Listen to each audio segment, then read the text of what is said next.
and that is that Janet Woody would like to attend today's Library Board Trustees regular meeting via electronic communication means, which complies with the Richmond Public Library Governance Policy 4.12.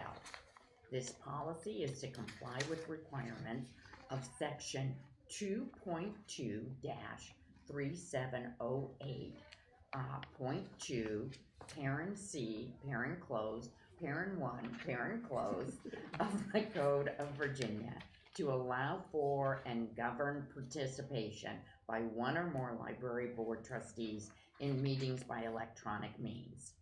As Ms. Woody has met the requirement of notifying in advance that she is unable to attend in person due to a personal illness that prevents her physical attendance at the meeting, Ms. Woody will participate from her residence. I would like to call for a motion to approve Ms. Woody's request to attend the meeting by electronic communication means from the LBOT board members. Do I have a motion? Move to approve. Do I have a second? Second. All in favor? Aye. Okay, Janet, you're good. Now, we continue the motion process. Is there anything that needs to be added to the agenda at this time? Is there a motion to approve the December 4th, 2024 agenda as submitted? So moved. Second. Well done, team. Is there a motion to approve the consent agenda consisting of the October 23rd, 2024 meeting minutes, the pending deposited gifts report, and the statistical reports as submitted? So moved. And a second? Second.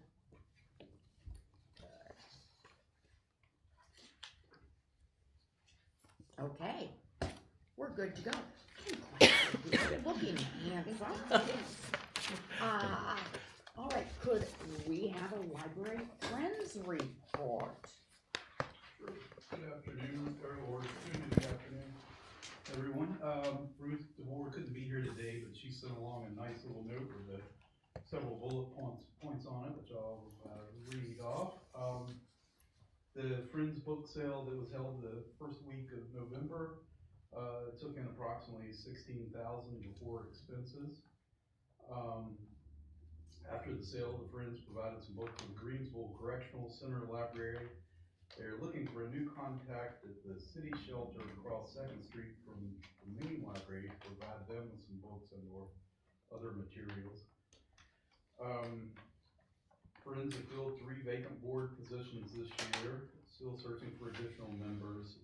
And I think I've mentioned previously those 3 members that came on board this year are Ann Bloomsburg, Chris Kane, and Heather Jacobs.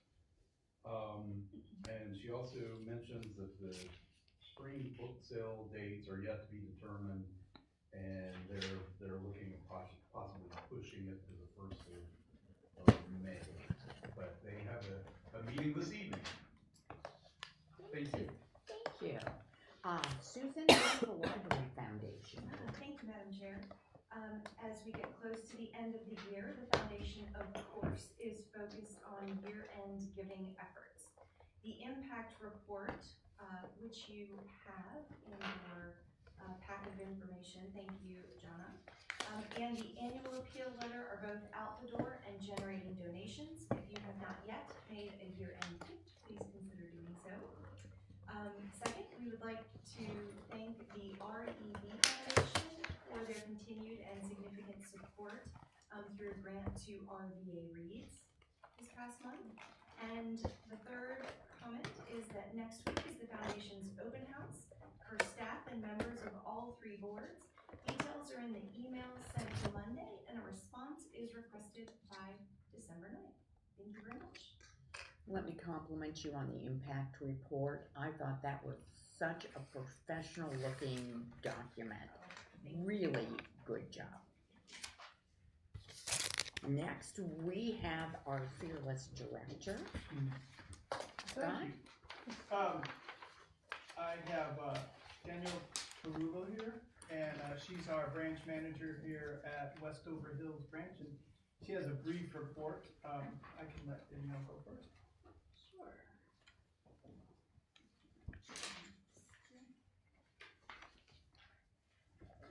So I've been with Westover Hills Library for just a brief period now. I started last March, and my time here has been wonderful so far. I've gotten to know our community.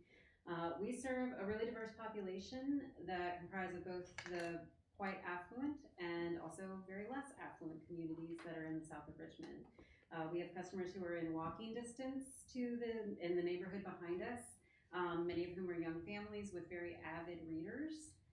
We see a lot of seniors that are heavily invested in this neighborhood since they've lived here for most of their lives. As more apartment complexes are built in our vicinity, we're also beginning to see younger adults, 20s, 30-year-olds who are living in the area now. Our toughest audience to reach continues to be teens, but we work to remedy that.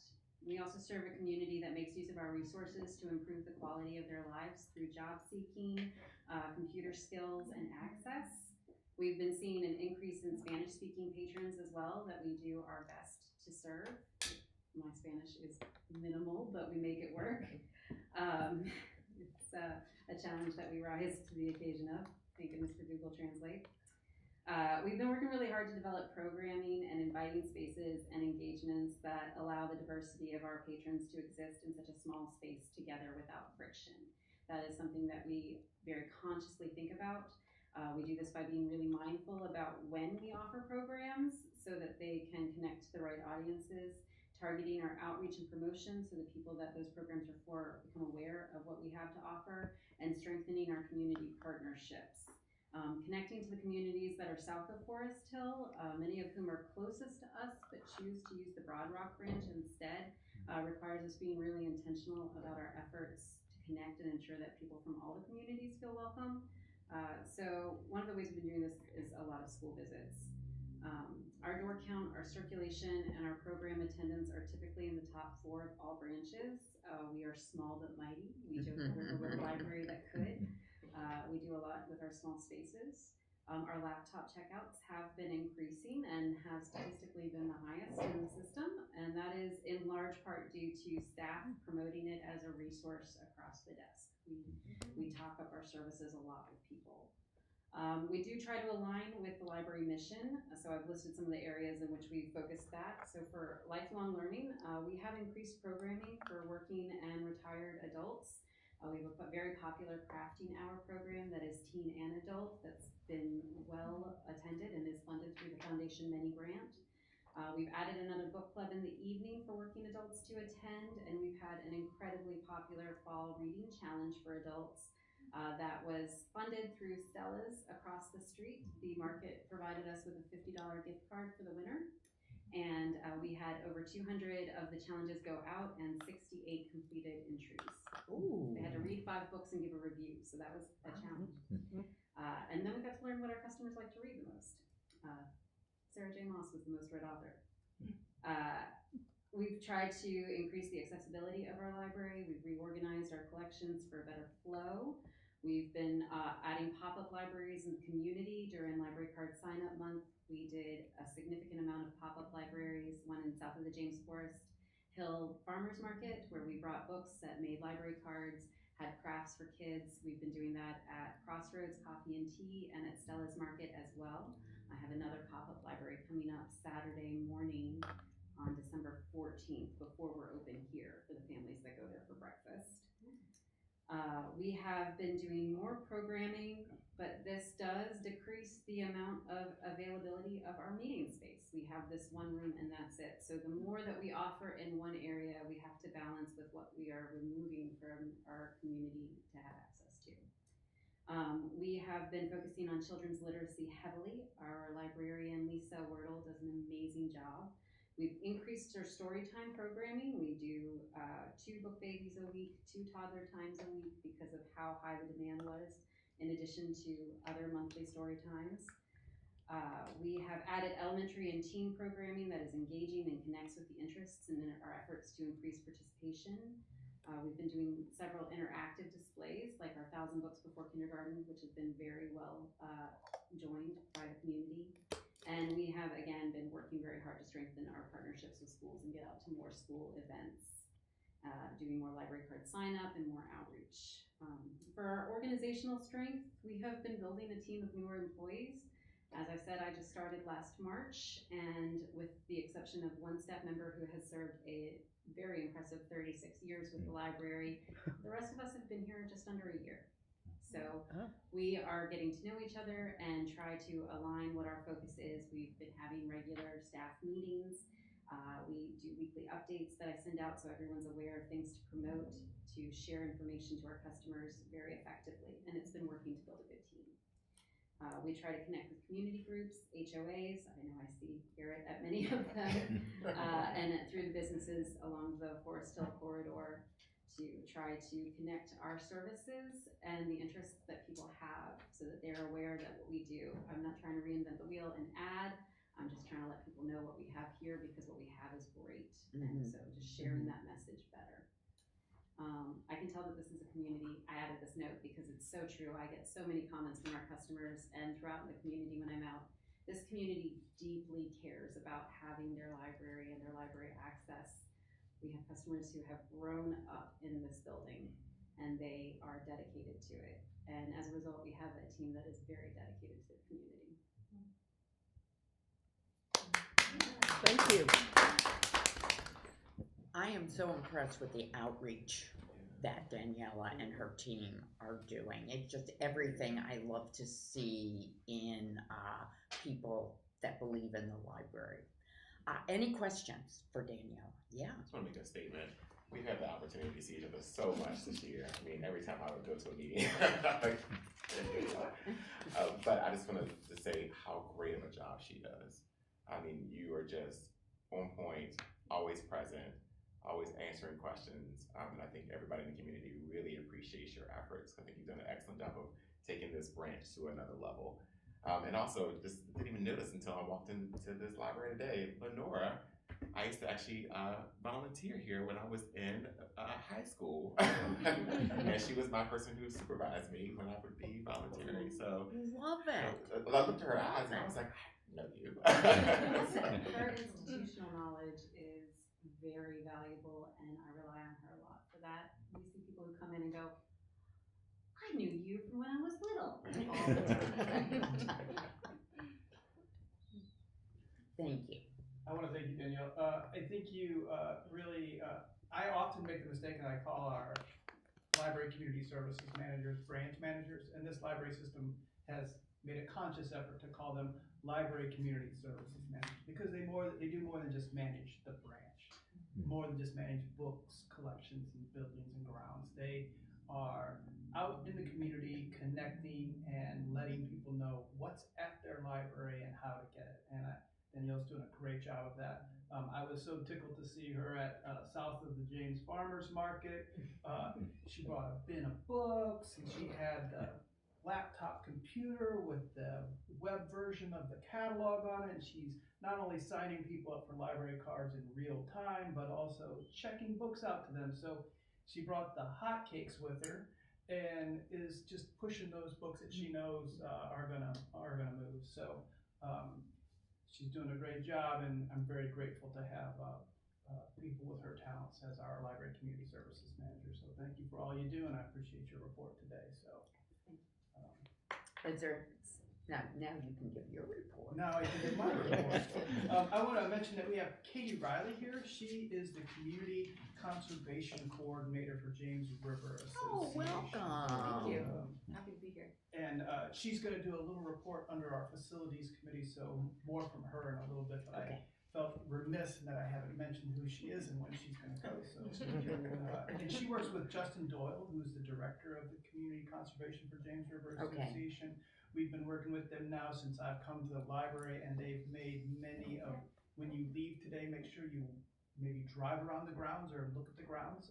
They've done a lot of work not only to install the landscaping and stormwater mitigation projects that we've This was the first location, so they've come back and fixed things, but this was the first location where we did that practice and made that happen.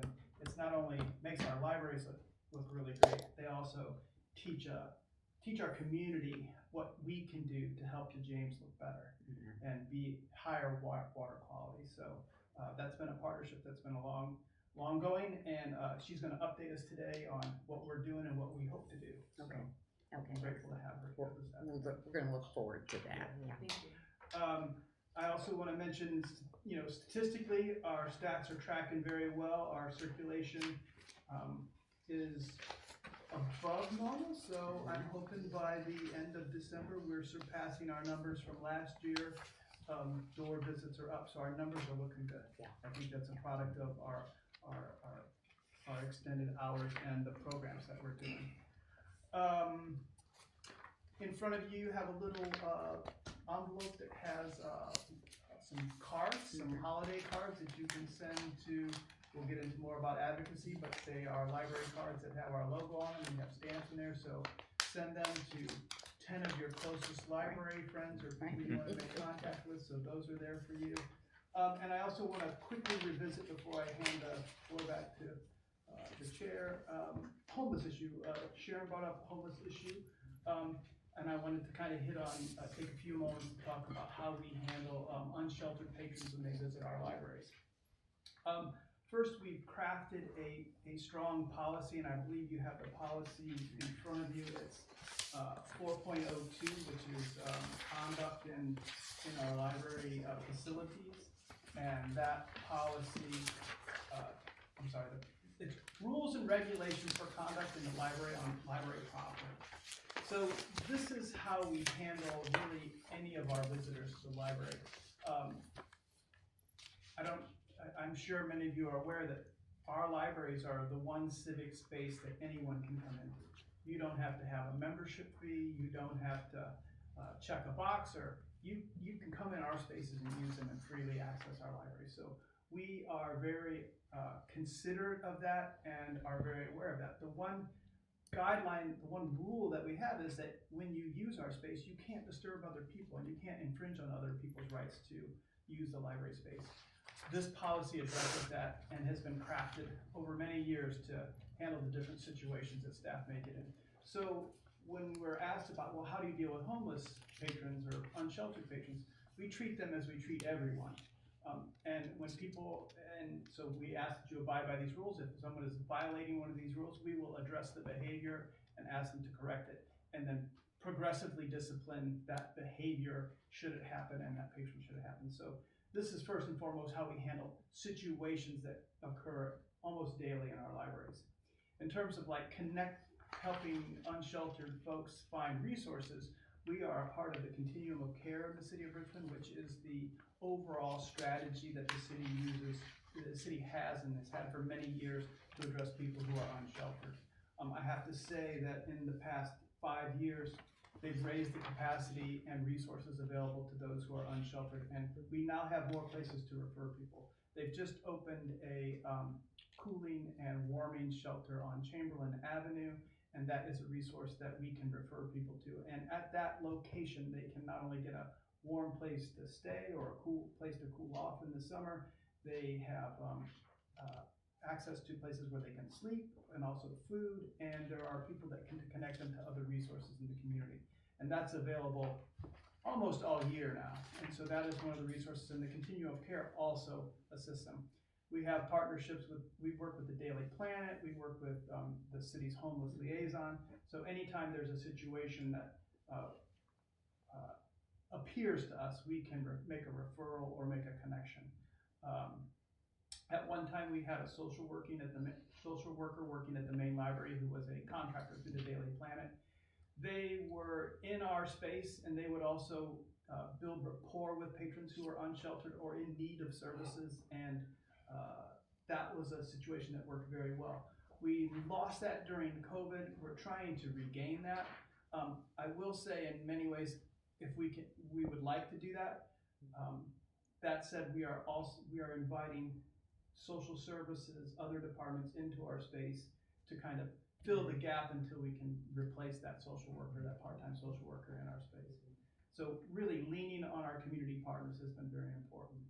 And I would say then the last thing, as well as our policy and our partnerships, training staff, working with our managers on all the different situations that they're going to encounter, supporting them in dealing with those situations and keeping them informed as to what services and resources are available to those who are unsheltered is something that we just keep working with all the time. So it's kind of a there's the three big parts of our strategy and how we deal with unsheltered patrons and different behaviors that occur because of folks who are, they're in crisis and maybe not crisis to thriving, so maybe they're not thriving, but they're in crisis, so we do our best to help them. So. How many of the branches have security? I would say, we really base it on need where we have the most kind of, behaviors that go beyond. So the main library, East End, North Avenue, Broad Rock, and Hull Street. So about 5 out of the 9 have, security. And so security, where it's necessary. Yeah. And are they being trained to respond to homeless? So they're an outside contractor. The city Department of Public Works runs that contract, and so Cheryl Clark, our facilities maintenance person, is the liaison and primary point of contact with that contract. We have those security folks are trained to do the basics: first aid, responding, reporting, those things. Libraries are different than many other kind of places that security work in.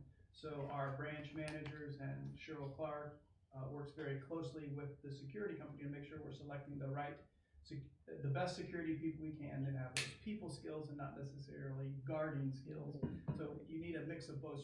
We really need security people who can be socially and emotionally aware to address situations that come up. Nicely said. And that can be a challenge. And so they work pretty much hand in hand with the managers at those branches who have security to make sure that we're addressing things properly, because it's really a team. We just don't rely on security all the time, because there are times when security isn't there or security is tied up with something else or they're doing their rounds. So really this is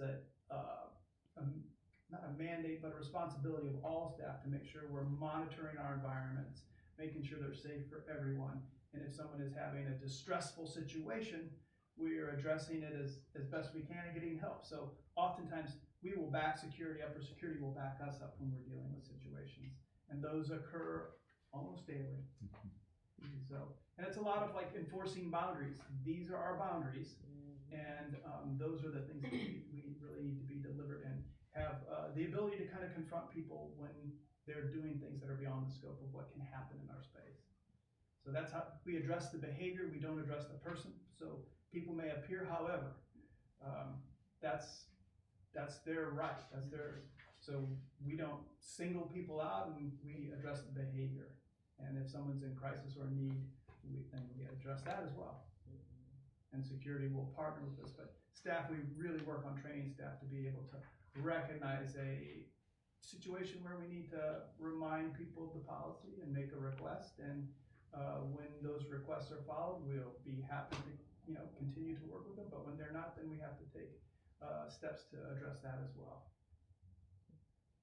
Just want to make sure that security is there to keep folks in there safe, but at the same time not be an intimidating presence to keep people out. You know what I mean? Yeah. Respect always being, yeah. And I think you'll notice that's what the first thing in this policy is. We want everybody to be safe. We want everybody welcome. We want to invite for everyone. And so really it's not just security's mandate to make sure our spaces are safe and inviting and welcoming. It's all of our resources. So, I mean, all of us will step up when we see something that doesn't look safe or doesn't look like it's good. Other questions on homeless policy? Okay. I think that concludes my report. All right. Well, I'm very excited to do the next part, advocacy. So this is something Sharon and I have been working diligently on with Scott's help and guidance. And what we're gonna do now is not give you a plan. Instead, we're gonna give you a draft. And I am such a firm believer in iteration and getting smart people to weigh in on issues. Once we get your input and make some decisions, then we'll reissue. So we're ready. Everyone ready to go to work? Working mode here? Okay. Want to start with what we advocate for, right? Because if you don't know what you stand for, you shouldn't be talking to anybody unless it's just a friendly chit chat. And Sharon and I have identified 3 areas.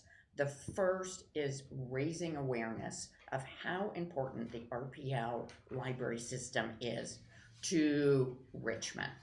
And that's a theme for me, for my chair activity. I think that we have unbelievably great people doing unbelievably wonderful work, and yet nobody knows about it. And so one of the exciting things we can do is begin to communicate.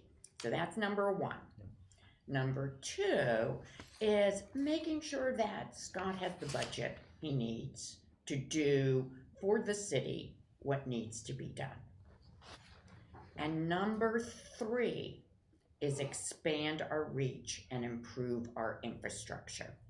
Now I want to add a little more on this because I think it's a far-reaching goal that needs to be done.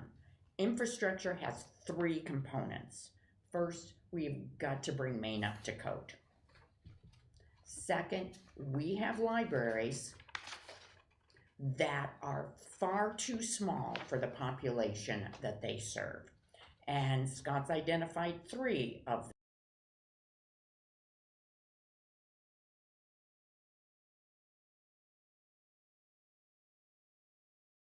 We have to be looking at this city and seeing where there is a need for a library, whether it's a bookmobile, a pop-up, where are there underserved people that we need to develop a footprint in. Okay, so of the 3 priorities, infrastructure is the most complicated and probably will take us the most time. Now, ponder, do those 3 seem like the right things? Are we in areas that you're comfortable with, that you too feel are important? And if not, what did we miss? What should we delete?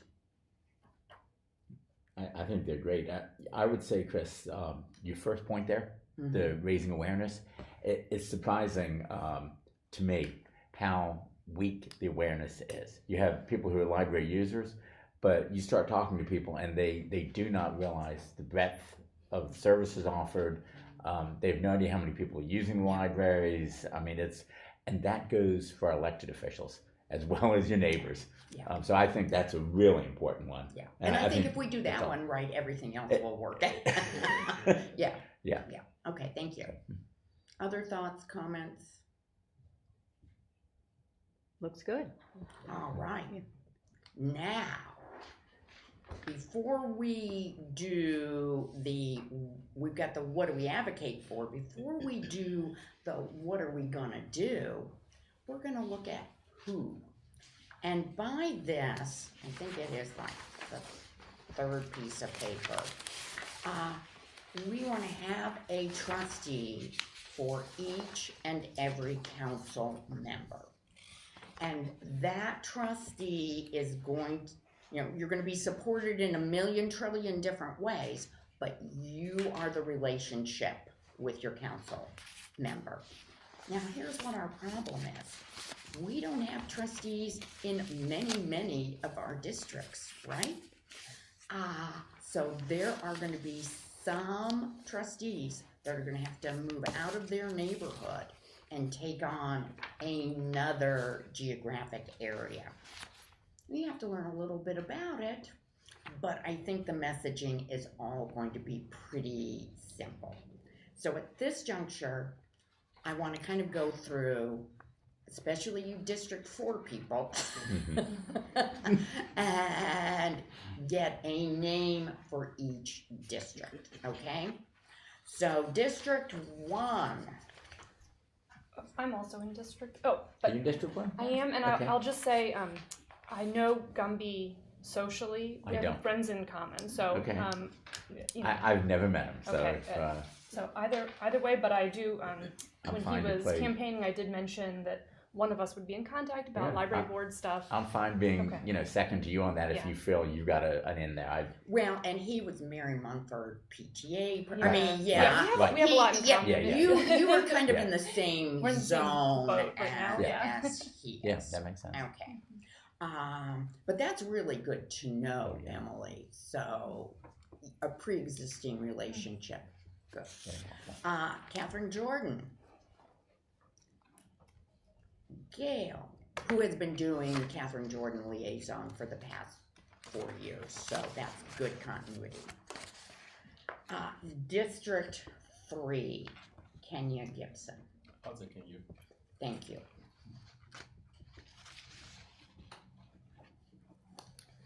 District 4. Fight it out, District 4 people. Who I else will- is District 4 besides It was me? me, Me, and then also Janet. Janet is District 4 too. Yeah. And is there a fourth one? There is a fourth one, but I didn't bring my cheat sheet. Brent? So, Brent. Brent. Brent. Mhm. Brent is I District 4. technically, I live in District Of course you do. Yes. Yeah. Yeah. Now, I'll tell you, this one, it's going to be really easy. I talked to Sarah Abu Baker before the election. She loves libraries. She comes to this library. She's going to be someone who is going to be an advocate. Going to be a great relationship. So who wants to take on Sarah? I mean, I've talked to her. I don't mind, but I was gonna go with Cynthia because I know her. So, I mean, think that's... I'll step yeah. aside and forth. Yeah. if somebody Okay. else wants. Janet, can you hear me?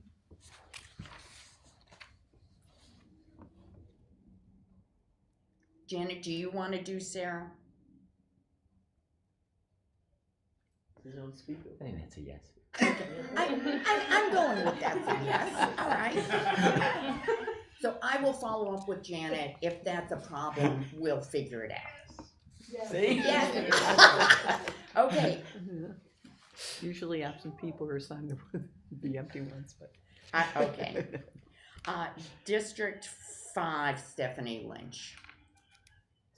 We still go to school in the 5th district. I had been the liaison with her before, but if someone, especially from the 4th district, since she does go to the Westover Hills branch, she might feel more of a connection to someone south of the She river. also does not officially have a library in her zone.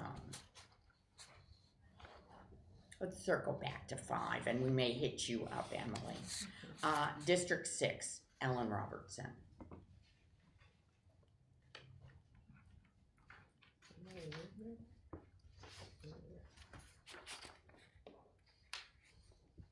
She's going to be important. We need a... And she used to be Maine, so she's a Yeah, good one. yeah, and she's East End, and that's one that we want to expand. I've known Ellen for a long time. I think Ellen. I think you know everyone, Garrett. You're going to have 7 people. Yeah. I will also mention if someone wants to help Garrett or help, and if there's any times where you want to get together and have 2 people, we will. I'll help with the sex if you want. Okay. Hey, Bill, let me go back to 5. Would you take Stephanie Lynch? Sure. We'll put that as, I'll no, send this out. This will all be draft. You get a chance to change your mind. But nobody goes home unless we've got at least something set up. Okay, Sharon, I'm putting you with Cynthia, and I'm thrilled with that.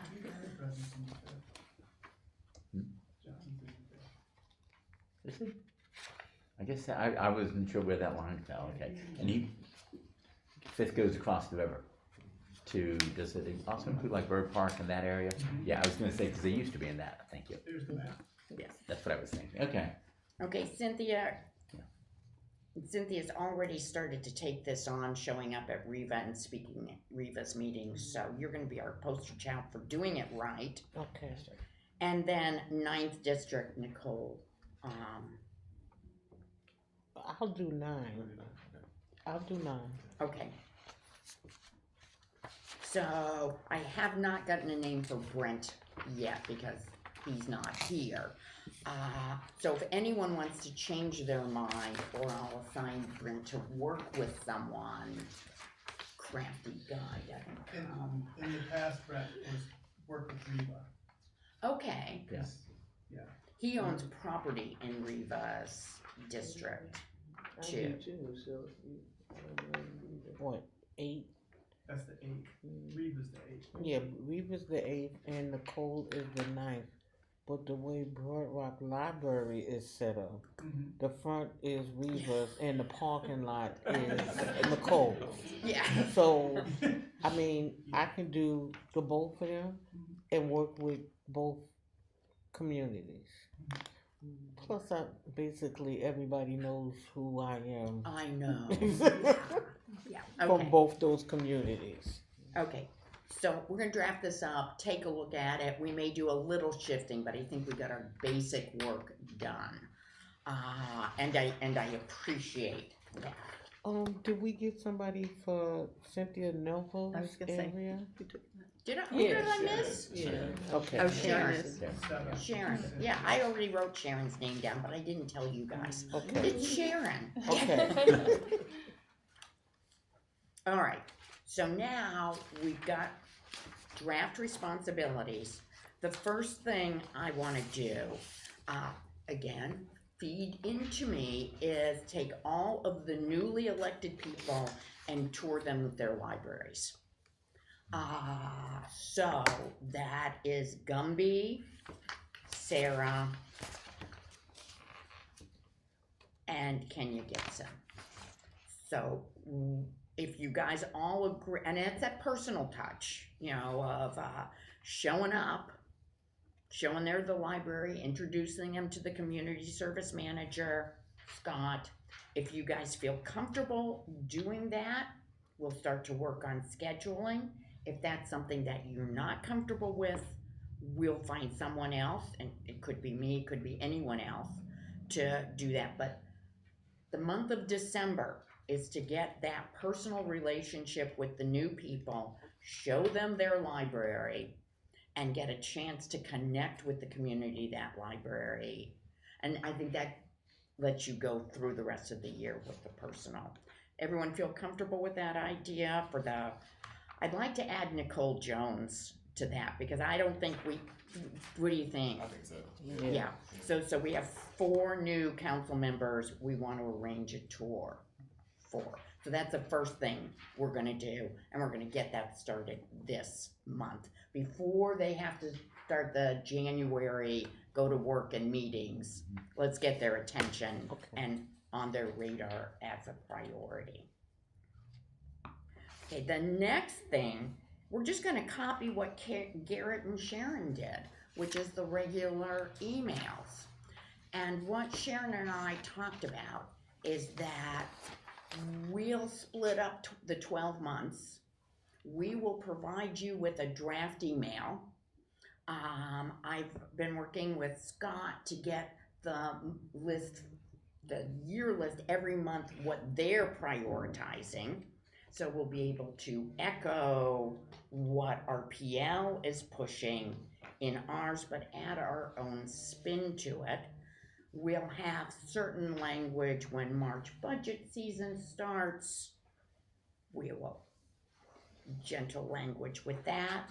As we begin to look at expanding libraries, we'll add statistics for why that will be important. We'll come up with a year's plan. We'll do all of the basic. You then tailor it to your voice. And that's really going to be essential, because Sharon and I have very different voices. So you're going to get drafts that are going to sound different.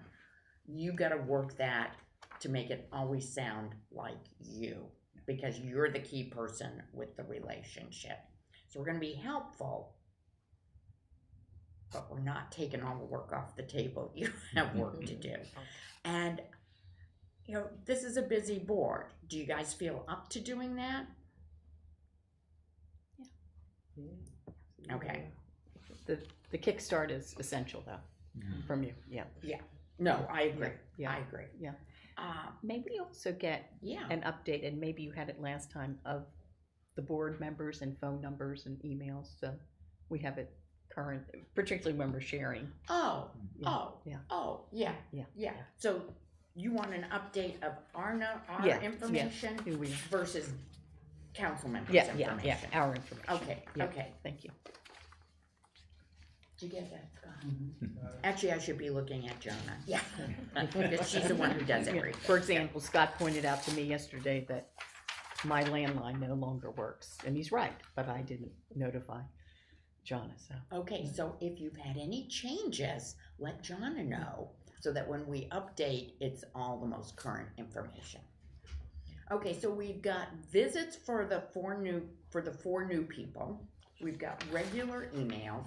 What else should we be looking at doing?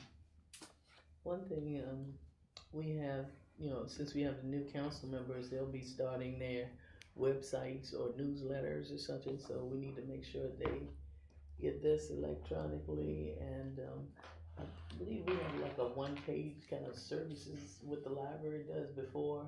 You know, we need to make sure they get that, and even the new members, we could resend it. You know, Yeah, and, we can and do ask- that to everyone, right? And ask them to please post it every time they put out a newsletter or Yeah. update something. You know. So is that something you want Jen to do, or do you want the trustees to? Jen No, may we'll- already do it. We'll follow up with that, Okay. yeah, we'll do that, yeah. So Okay. she just needs to make sure she updates her address, and then we can add this is, an update of like Okay. where we're at, Okay. year end sort of thing, so yeah. Okay, And the survey. Mhm. And the survey. Yep, Yeah. remind them of the survey. well, the newsletters are, I mean, Gail and I are two, and Catherine is always happy to put anything in that's library oriented. I suspect all of our council members are equally, they're looking for ways to communicate to their communities, so that's a good idea. Chris, I might ask on the, you know, what other things, I don't know that we want to do this well, but I'll throw it out there. Trying to get the new council members into the branches that are in there, to get them comfortable with it. If one of our priorities is going to be dealing with Maine, getting up to code, Yeah. do we want to maybe the next time or one of the times where we're having a meeting at Maine to invite maybe right before or after meeting so they can get a walkthrough and see what are we talking about as far as what are the problems in Maine? Because frankly, if you go into Maine as a user, you're not really aware there's anything. Right. So, I mean, I think that we're asking for money, and I think moving away from we need 70 to 100 million to, I think we are moving. yeah, away from to doing, we need Not to, that we wouldn't take it. no, if but they- yeah, let's put that money to branches if they have Right. that extra, Right. but let's also clean up Maine. okay, So I think they may, I don't know, if there's a way to get them to know what the problems are with Maine.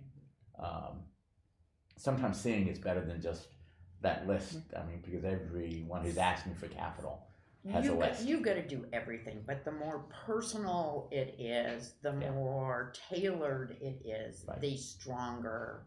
Yeah. And it's not just talking to people, it's messaging Mhm. to them.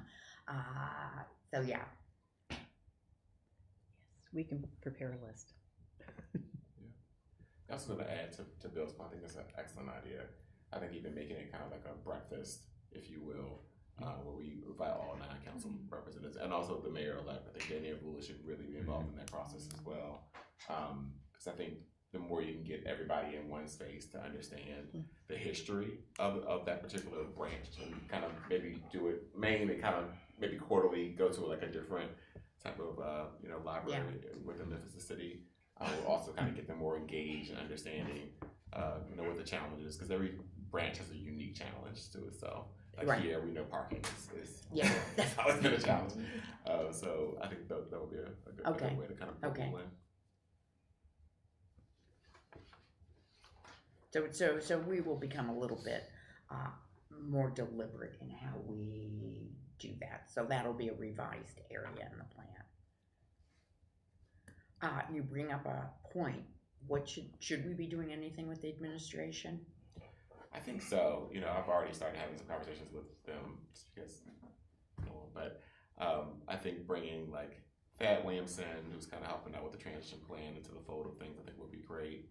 I think this particularly Thad and also Lawson, who more than likely will be Danny's chief of staff. I think they'll be really good people to bring into the fold. Okay. Maybe you and I can talk offline with Sharon about how we might do that the right way. Yeah.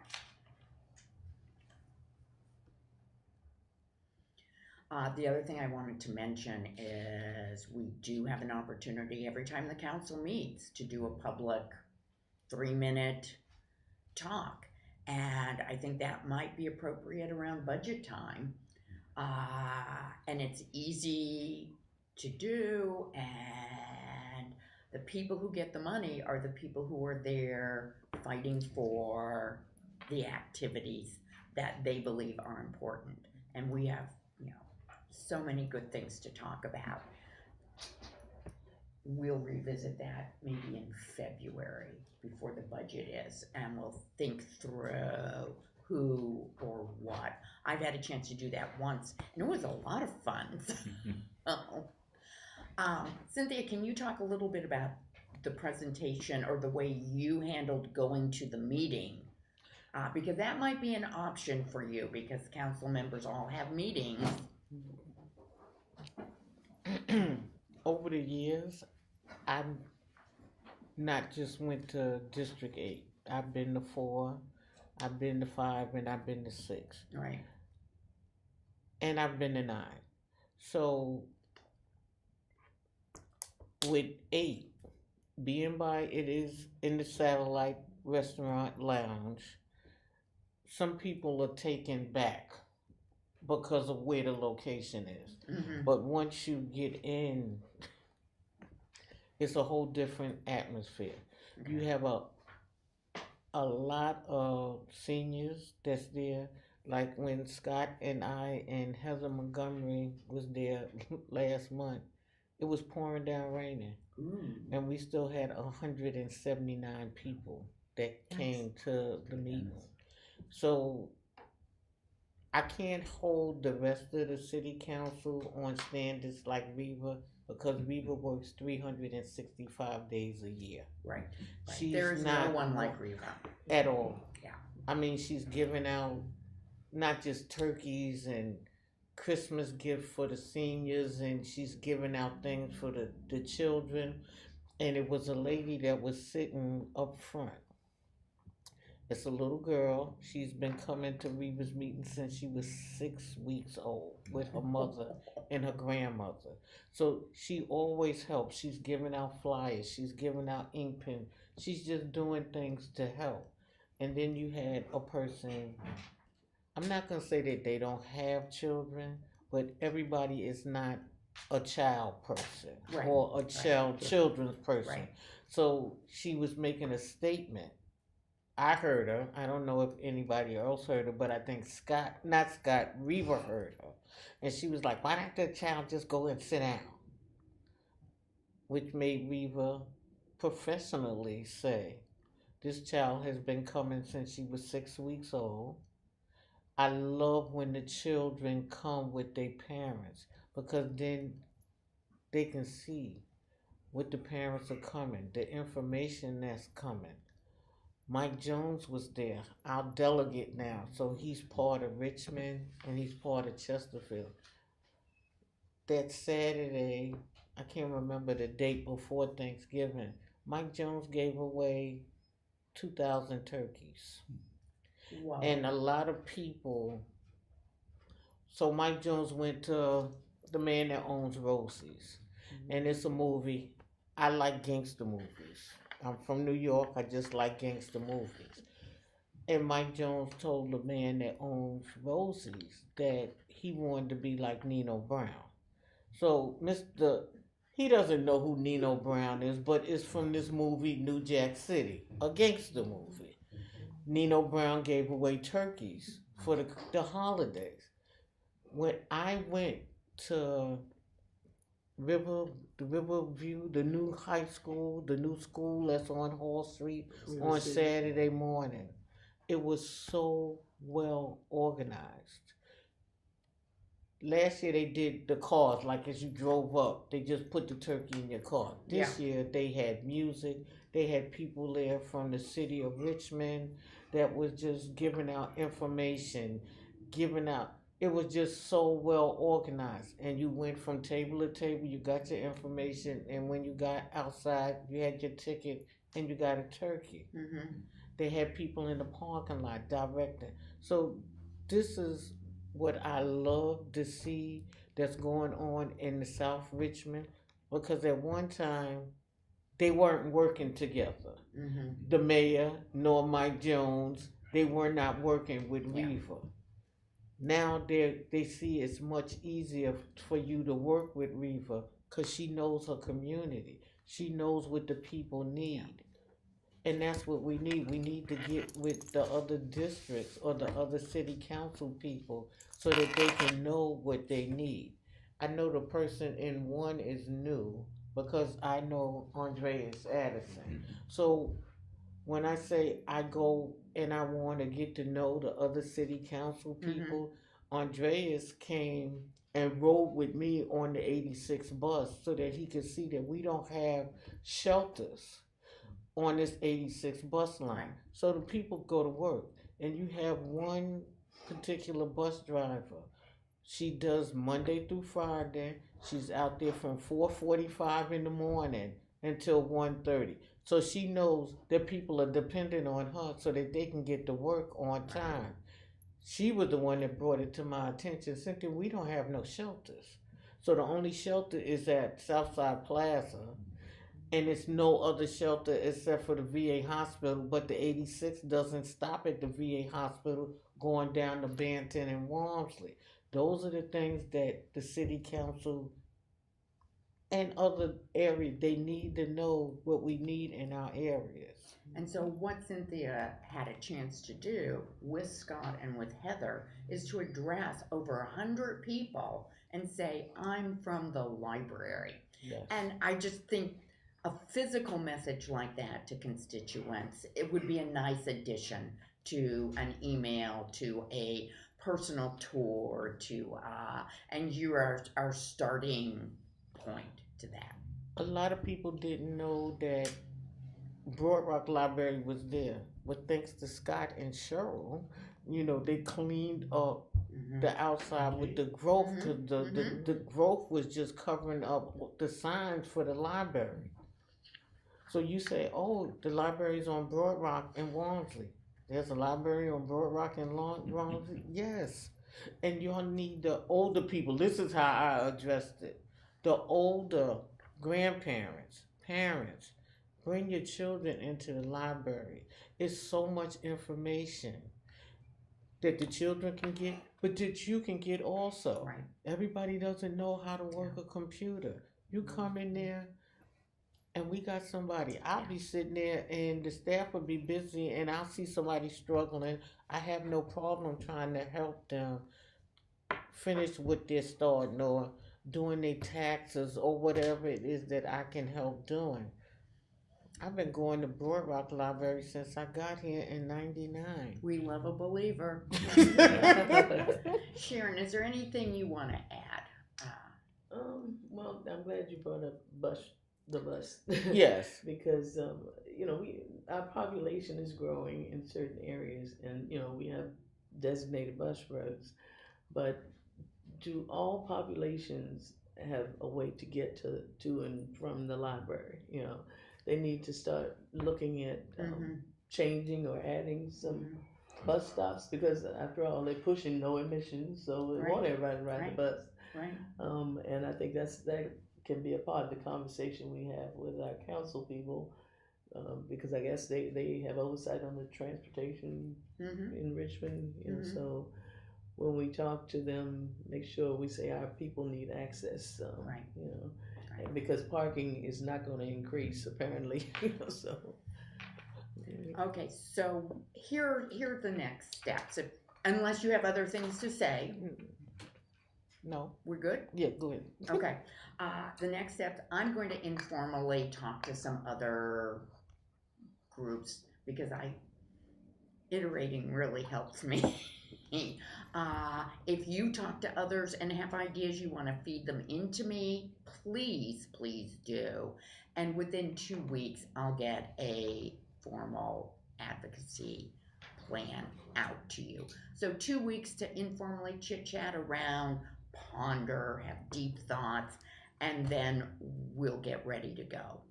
Now, during these 2 weeks, we're not going to wait to start inviting the new council people in.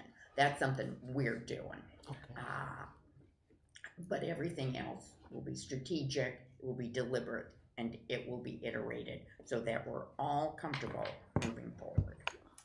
Okay? And then, may I ask, in coordinating a tour with our assigned council person, if we're doing that, would we then work with that just branch, whatever branch we decide with them? to work So on? I will give some methodology. You weigh in and see if that's comfortable. But I've been doing a few of these already and had a chance to see what worked well and what didn't. So I'll draft something up. You say, I don't want to do that. I'd like to do this. In the end, it's your call. But I'll give you some food for thought. Great. Okay?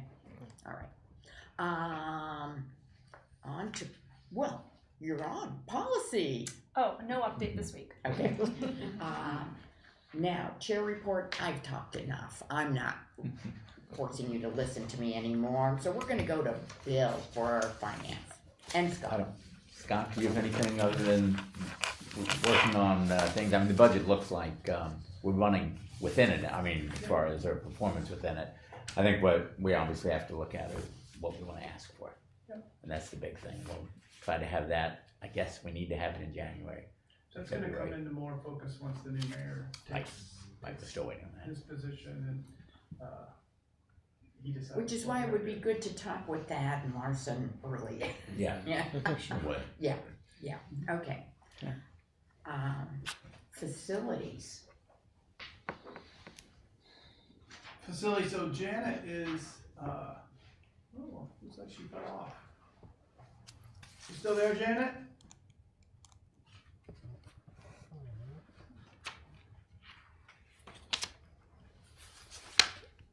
I think she's fallen off, so. Okay. I'll go ahead and kick off the report. 3 quick things. We are working on the facilities committee report. We have the survey out.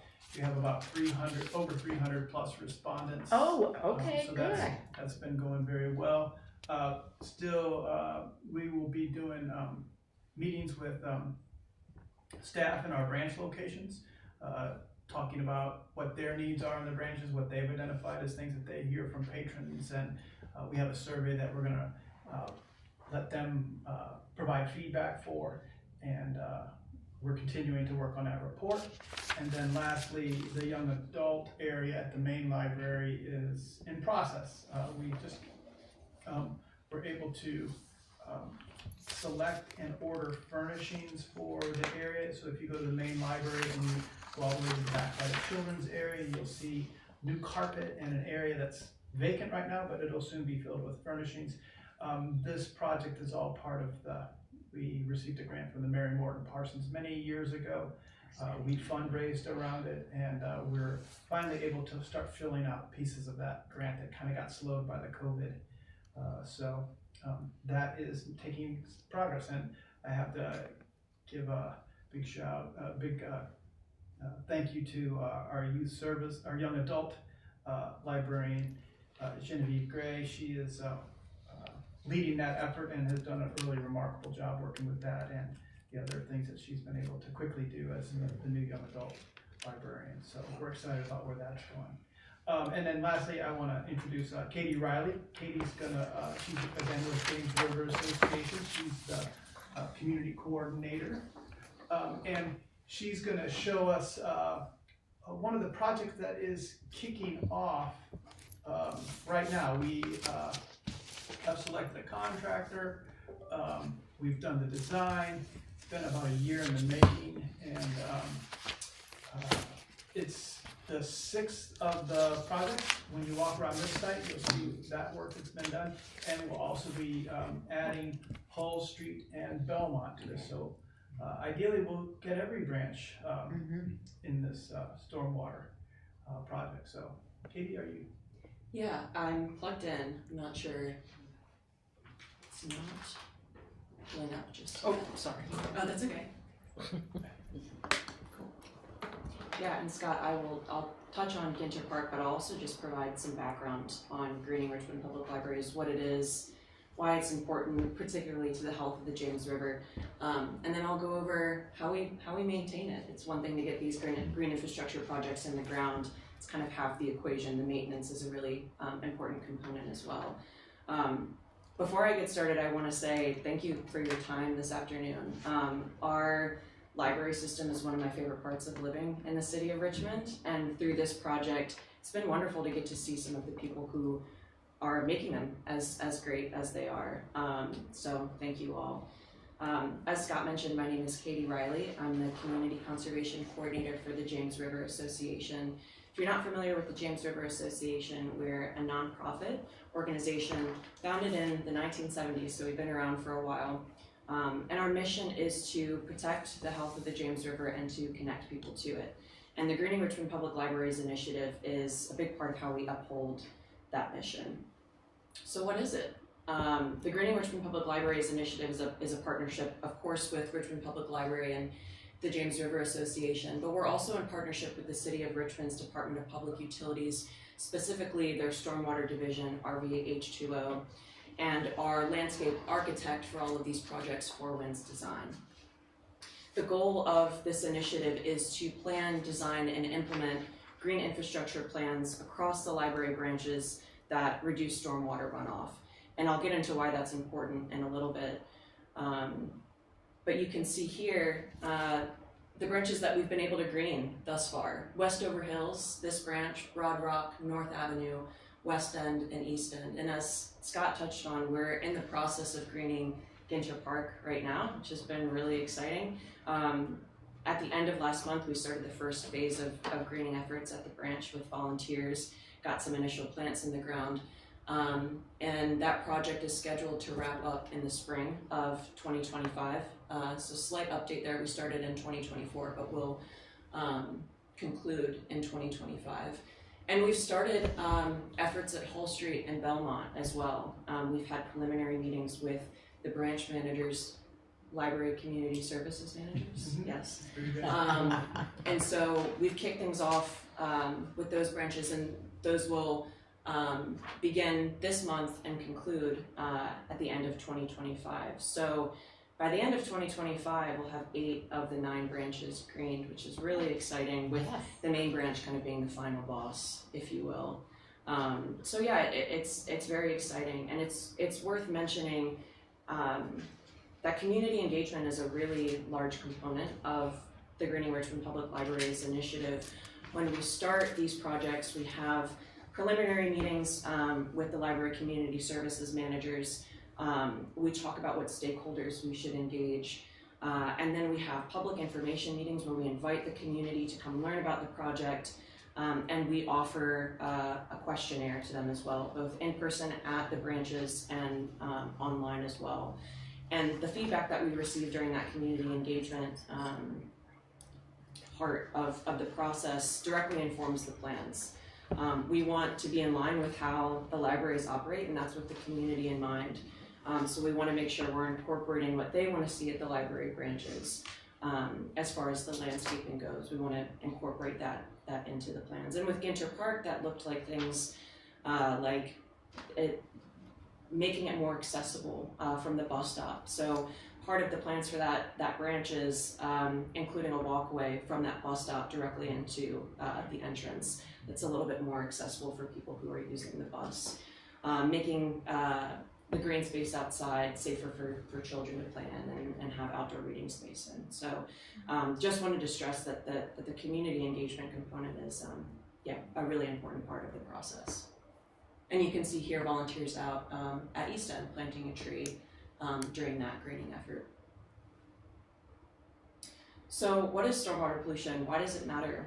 Why is it such a focal point of the Greening Richmond Public Libraries initiative? Stormwater runoff is a significant threat to the health of the James River and its tributaries.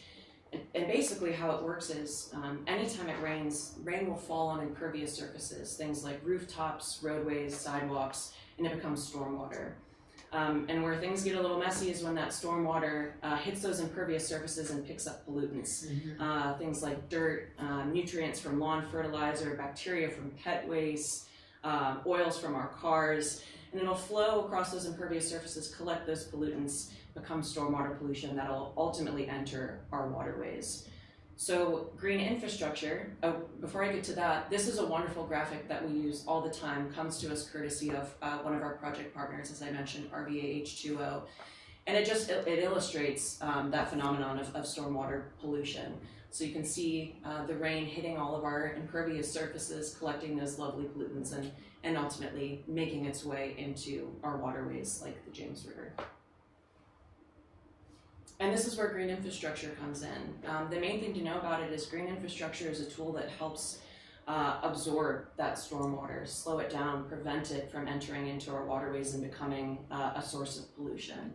It includes things like rain gardens, street trees, conservation landscaping, that enhances our built environment for us, for humans, and also the ecosystem that we're a part of, for local wildlife, things like that, our pollinator friends.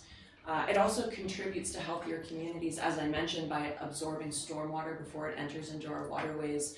And it also helps reduce the urban heat island effect, which is specifically a problem here in the city of Richmond. If you're not familiar with that phenomenon, it's basically in our warmer months, sunlight will hit impervious surfaces, concrete, and it'll basically reflect that heat back and increase surface temperature. Is a really significant threat to the health of our community members, and increasing access to green space, increasing tree canopy helps with that. Provides more shade and actually provides a cooling effect. And this is just a helpful map. It's in line with the map that you have floating around here. But you can see this is a map of our watersheds across the city of Richmond. So you can see all of these tributaries across all of the districts, and you can see how they contribute to the section of the James River that exists in the city of Richmond. And I think this really emphasizes the importance of the green infrastructure projects that we have at the different branches. They're all helping in these different districts to reduce stormwater that's ultimately entering into the James River. The applicable green infrastructure projects or practices that we have in place across the different branches include things like bioretention areas, street trees, conservation landscaping with native plants, impervious pavers, all things that help slow down stormwater, absorb it, and prevent it from just hitting an impervious surface, entering in our storm drains and eventually into our waterways. So you can see here, this is a rain garden at North Avenue branch, and then on the right is the first phase of greening that took place here at Westover Hills. And at each of the branches we have this lovely signage, both in English and information both in English and in Spanish, that talks about what these projects are, why they're important. Just some more photos of our bioretention practices in place. At West End, this is a bioretention area that is capturing stormwater off of the parking lot, absorbing it, filtering it. On the right, again, there's that rain garden at North Avenue branch. It's one of my favorites because it's really easy to see that library branch has a slanted roof, and that rain garden is capturing all of that rain that falls off of that roof, and it's watering the lovely plants that we see here. And reducing the stormwater pollution, leaving the library grounds. So, as I mentioned, installing these green infrastructure projects is great. It's half the battle. The maintenance and stewardship of them is another really significant part of the equation.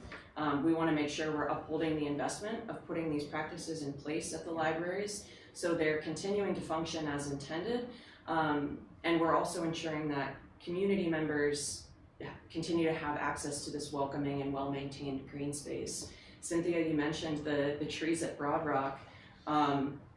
If those trees are left unmaintained, they start to become a barrier. People can't see the library, they can't see the signage, so making sure that they're kept up with is a really important part of the work that we do. And you can see here some volunteers out pruning the trees, specifically at Broad Rock, keeping them in check.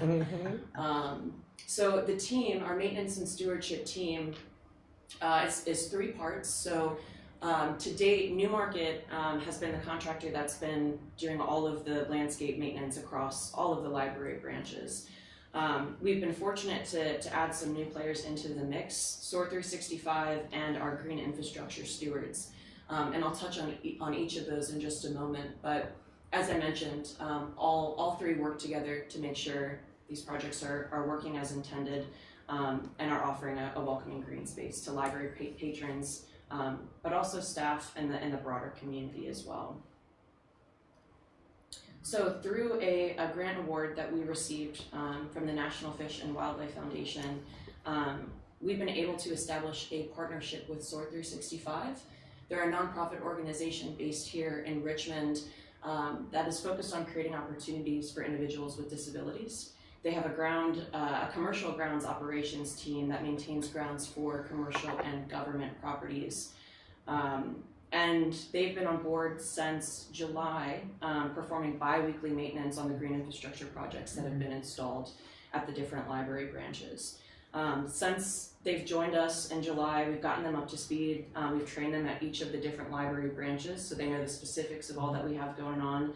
Because there is a difference between what we have at Broad Rock versus East End and so on and so forth. So we've gotten them trained at the different branches, and we've also had them trained through a program called the Chesapeake Bay Landscape Professional Program that has a curriculum that's specifically focused on sustainable landscape maintenance. So they went through that training in September, and we've already seen them applying what they've learned in that training at the different branches. That's exciting. Yeah, it is. And you can see here, this is a buyer retention area in the front of East End off of 25th Street after they came in and cleaned things up. And it just looks great. It looks really beautiful and well maintained. We have some river oaks in the front that are nice and tall in the summer. That adds some interest to the landscape, also help filter that water, that storm water. And yeah, candidly speaking, I look forward to every chance I get to be out in the field with the SOAR 365 team. They're wonderful to work with, really diligent and really passionate about the work. So we're really grateful for the partnership with them. And yeah, be on the lookout for them. You'll likely see them out and about at the different branches. Also, a new addition to the maintenance and stewardship team is a community volunteer program that we launched in May of this year called our Green Infrastructure Stewards. These are community members who sign up to volunteer alongside of James River Association staff to supplement the work that SOAR 365 is doing. They come out on a monthly basis and help maintain green infrastructure practices installed at the library grounds. And what's great about this is we have the opportunity to, of course, have them help us, but have them learn about the Greening Richmond Public Library's initiative through their volunteer efforts, learn about green infrastructure, what it is, why it's important to the health of the James River, and hopefully take some of the stewardship skills that they learn while they're out with us and apply them at their homes, so we're increasing our impact. And I will end with this is just a snapshot of what we've been able to accomplish since launching this stewardship program in May. And you can see here that we've had, it's been wonderful, and it's a testament, I think, to the effectiveness of the partnership. We've been able to have SOAR 365 out with us at several of these events, augering holes and doing things that might be a little bit more technical, but lighten the load for our volunteers. And I'll point out, most recently, we were here at Westover Hills. We returned to this branch, as Scott mentioned. This is the first location for the Greening Initiative. And yeah, we returned here at the end of October with SOAR 365 with the Green Infrastructure Stewards, and we were able to get over 200 native plants in the ground. Wow. Herbaceous perennials, grasses, shrubs, trees that will work together to absorb stormwater, reduce stormwater pollution from leaving the library grounds, and also provide some beauty for library users and the surrounding community. So I'll end there with one of my favorite photos of Rain Garden in action at Broad Rock Branch, working as it's intended to. Some people have questions about mosquito activity, and just know that if these are functioning as they're supposed to, that water will drain within 24 hours, and we'll prevent that from establishing. But I'll pause there. I'm happy to answer any questions you all might have about the project and the work that we're doing. This was helpful. Thank you. Fantastic. Love the present. Is there a way we can have all of us get a copy of your presentation? Absolutely. Yeah. I'm happy to send it out following This this. is really nicely done. Yeah. I would like to be able to share it with a few people, so Sure. thank you. I've never seen that much water in Broad Rock Library. Yeah, this was No, I've seen the it's like some tubing, and it drains from the greenery down onto the rocks, yeah, which is very, very nice. yeah, Yeah. yep. But I never seen that much water. Yeah, I think this was during a particularly heavy rain event. Okay. So yeah, our team was glad to be out there to snap a photo of it in action. Yeah, if you look closely at that picture, you'll see like a little rockscape kind of Yeah. right in Yeah, there. right, yeah. And so what that's doing is the water is being collected on the roof and it's being directed to that rockscape, and then it's pouring into that bioretention area. And Broad Rock, I think, has some of the largest bioretention areas of the sets that we've done. West End has kind of a nice one. It's to the left there to the patio, so Yeah. you can really see that go. And what's fun at West End is you can see the water just sheeting off the parking lot and cascading into that bioretention area. And this one, it collects a lot of water. And that really makes, as Katie indicated, that remember the picture in the beginning with all of the stuff being collected in that water, it really just slows it all down, and it improves the water quality of the James River, which you know, Which it's we funny. all want. You Yes. all want that, right? Yeah. Yeah. And it's funny, you'll talk to old time Richmonders, and I go down and I will like float the James. And they're like, what are you doing? That is disgusting. Well, it was in the 80s and 70s. It was not a safe place to be. Well, now through these efforts and the changes with DPU and RVA H2O, it's pretty safe to go into James. So I'm just grateful to have the opportunity to work on this. It's made a difference to our library. It's made them all look great on the outside, but also functioning in a way that helps our community. And it really was only possible through the partnership with James River Association, who was a lead with the library, and Department of Public Utilities, Four Winds, which Drew was the guy who came here years ago, and I think Clay was here when the Friends of Westover Hills recruited Drew to kind of, hey, we want to make the library look better. And so Drew came up with that idea. We pitched it to James River. It all really started right here. So thank you very much. Thank you very, very much. Thank you. Do you only work with like organizations like the libraries, or you work with like neighborhood associations or anything like that? For or- green infrastructure projects, Mhm. in the city of Richmond,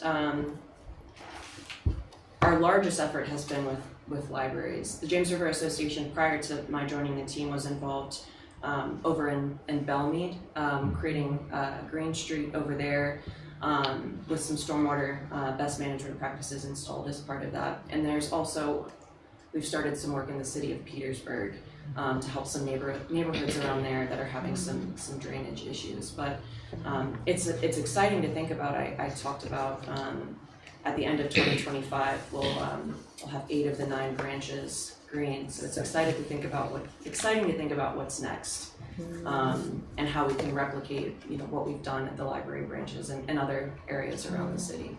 I'm just putting a bug out there, but that would be wonderful to have like workshops at the libraries or communities to show people how to do this, in their neighborhoods, Well, And you can have the workshops at the libraries. I'm happy you mentioned that. That is something I wanted to be sure to talk about. We do offer some workshops at the libraries, specifically rain barrel workshops, where people can sign up and get a rain barrel that can help them manage stormwater on their property, but also harvest rainwater and use it in their gardens. So we have rain barrel workshops, and then new in 2025, we'll be offering native plant workshops at the libraries, which we're really excited about. So yeah, getting people to start thinking about doing this on their properties. And then something that we're piloting at East End Branch with Adam is a Seasons of the James programming, where people can come out and learn about what the flora and fauna of the around the James River looks like across the different seasons. So yeah, it's a partnership that has led to workshops at the branches, which are very well attended. They fill up very quickly, which is, I think, a great sign. Thank you. Thank you very very much. Two last things. First, governance. Thanks. Okay. One final thing, we need to have Scott talk us through it, and then we need to vote, and it's the holiday schedule. All right, so in your packet, you'll see a proposal for when the city will be closed in 2025. I've also added New Year's Eve to the schedule, because in the past we've closed at 5 o'clock on New Year's Eve, and I didn't have that in last year's proposal, so it is in there now. Yeah.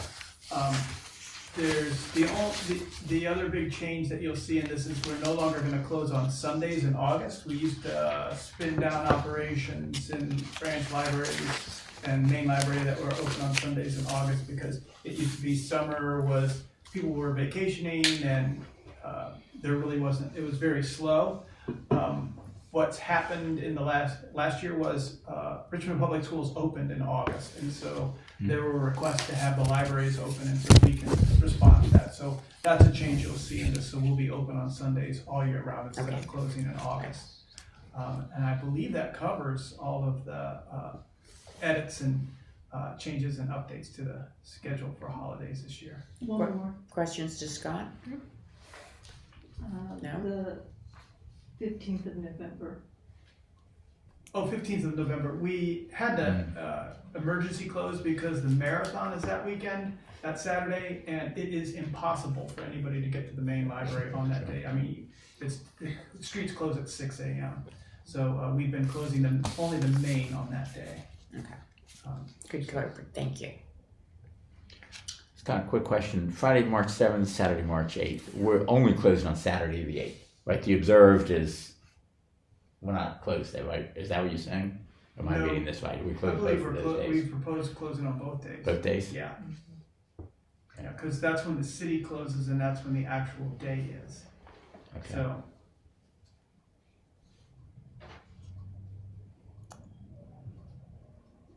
If that's something you wish to change, that can happen now. Yeah, I do think that one's a toughie, because most city residents wouldn't recognize that as a holiday. I think Richmond is the only city, when I looked it up, Richmond was in 2023 the only city in the country that celebrated Women's Day as a holiday. Having 2 days in a row. Yeah. And that might align with spring break for families also. I think I'm not for sure. RPS, I can check on that quickly, but. So we can just observe it on the day that it is. If that's the board's discretion. We've been through this, I think, many times and never seem to get an answer about when things are observed and whether we close. What are the It becomes an issue. It's less What are of an the issue with the Sunday repercussions? hours now. Now we're open more Sunday hours. We have,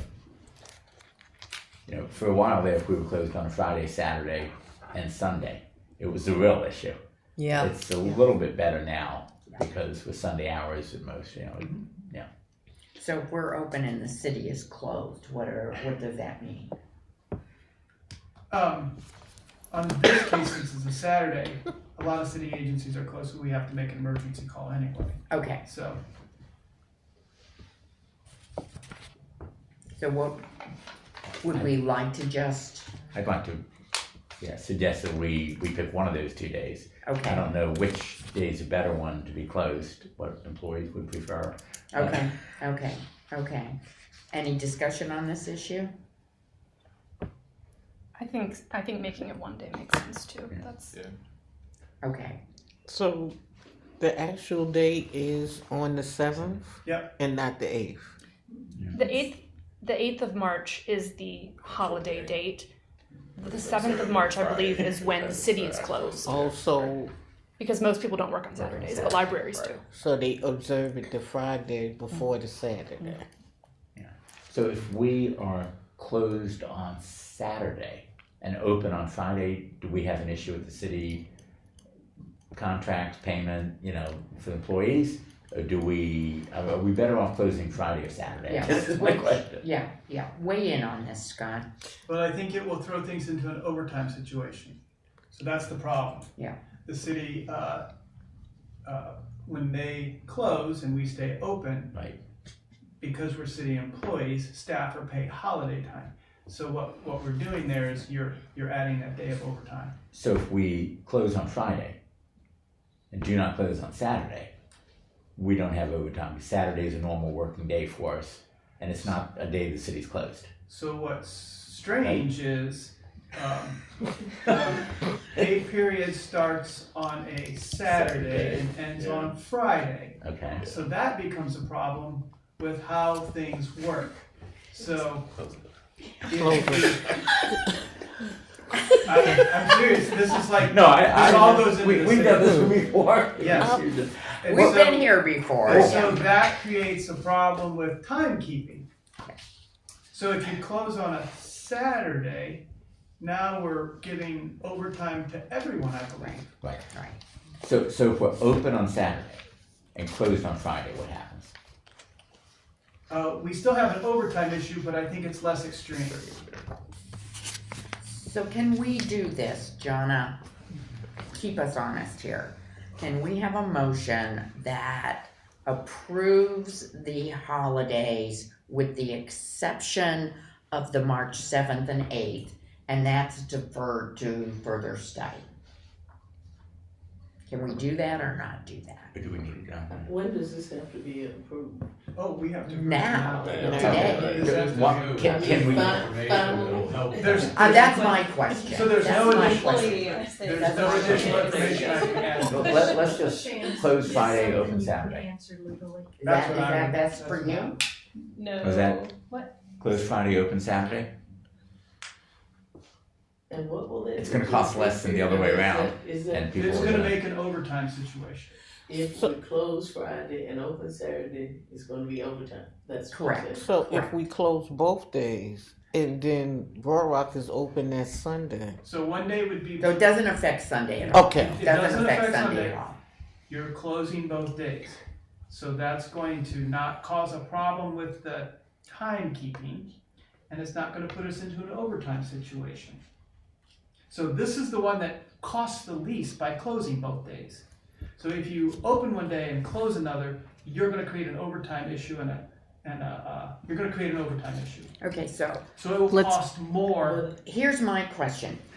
Not that I'm not worried about money, but I am worried about serving the public. Mhm. So which days of Friday and Saturday, do we have most people tend to come to the library where being open is a plus for our community? Oh, Saturday's gonna be the bigger day that people attend. Okay, Yeah, and Richmond City is only on Friday, so I mean, Right. if technically you're Richmond City employees, so I think that would create, conflict if y'all had one more day off than they did. I mean, would that be an issue?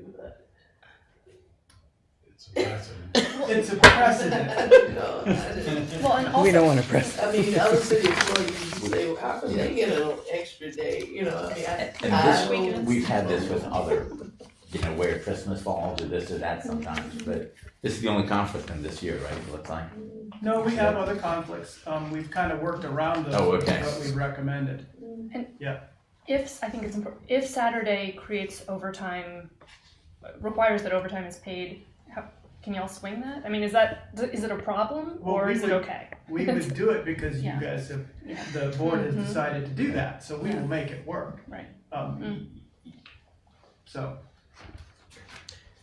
But wouldn't it be kind of confusing to the community if it is a legal holiday, the Saturday, and then the library is open, or It's not a It's when I say a Holiday. confusion, Holiday because Friday. this is what happened with me this year for recycling. So for election day, the city was closed. For Veterans Day, the city was closed. But the recycling worked.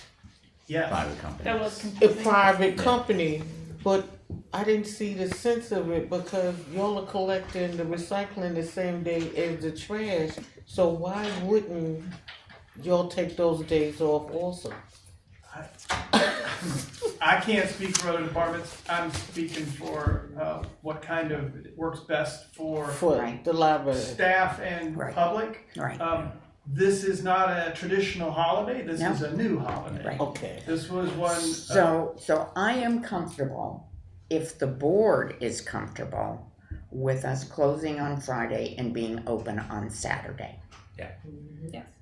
And I trust if it's going to be a burden financially, we'll figure it out. we'll figure it out, it's the cost of doing business. Okay. It's the cost of being a library that serves its public.